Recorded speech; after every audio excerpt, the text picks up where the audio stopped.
A major change is coming in the new year. The city of Detroit is rolling out new parking rules, and one of them could come as a huge surprise for longtime residents. This all surrounds 4 new residential parking zones in the city. Yep. These new rules are going to be enforced 7 days a week. That's a major change from what's happened in years past. Let's get to Sean Lay live with more on showing us what drivers are going to need to know before we park. Sean.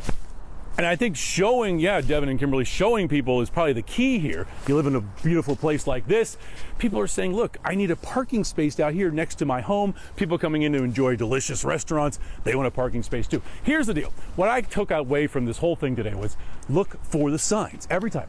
Top sign there, that's the zone. It has the arrow pointing towards the pay box. You pay over there. This new sign, look for these now when you come to places like Midtown. Here's a zone, purple zone, points this way, and it's for residential parking only, so people here. But here's the rules here we all need to remember. Here's residential parking, but everyone's allowed to park here from 9 to 5. After 5 o'clock, these spaces belong to the people inside. Kier Gibson lives and works in and around Midtown. For a resident, what's parking like for you? Parking is pretty good here. You don't have to go fishing around for a space? Depending on the time.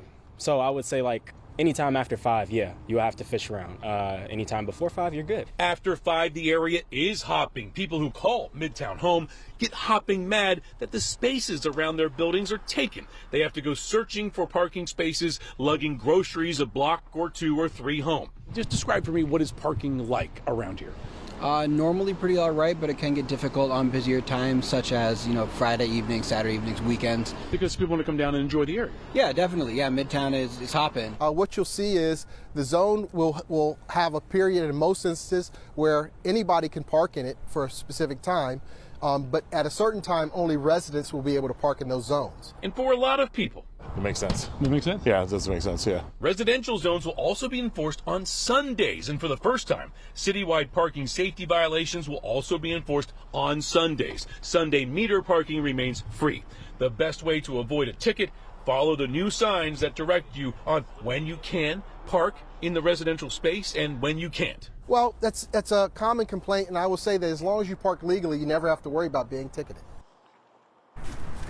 That's true indeed. Okay, so tickets, if you're in a residential space, pretty much after 5 o'clock, if you get a ticket, $45. That's the thing. To get a residential pass here, it's basically your license plate. You have to register. That is $60. And again, what I took away from this was look for the signs. So here, residential parking.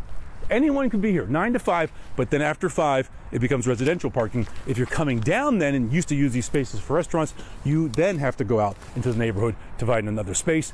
Guys, I want to hit on that Sunday thing again because it's really important. So Sunday, there's safety violations, meaning this is the first time they're going to enforce on Sundays. If you're parked in front of a fire hydrant, you'll get a ticket for something like that, and they're going to enforce the residential parking as well. There will not be a quiz after this report, guys. Back to you. Thank goodness. Good deal, yes. All right, Sean.